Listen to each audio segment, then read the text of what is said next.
Kudüs-i Şerif üzerindeki haklarımızdan taviz vermemekte kararlıyız. İlk kıblemizi 10 yıllardır kan, gözyaşı ve işgalden beslenen bir devletin insafına asla terk etmeyeceğiz.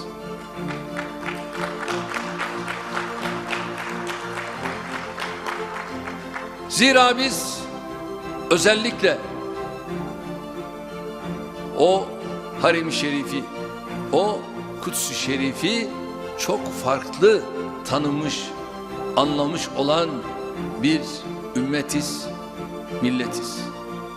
Zira orada evet, o kapı sadece belli bir dinin mensuplarının girip çıktığı bir kapı değil.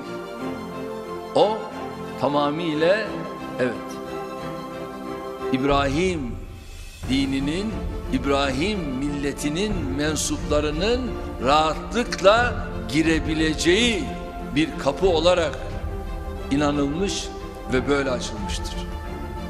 Şimdi ise ne yazık ki Siyonistler bu kapıyı sadece kendi kapıları olarak telakki ediyor ve burada Müslümanların ibadetlerine mani olmaya, engel olmaya kalkıyorlar.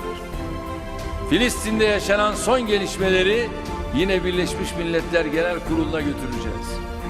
Genel Kurulda da eminim ki tüm İslam ülkelerinin ve vicdan sahiplerinin desteğini alacağız. İşte Kudüs, üç semavi dinin mensupları içinde barış, huzur ve eman yurdu olana kadar mücadelemizi sürdüreceğiz. Devletlerimizin temsil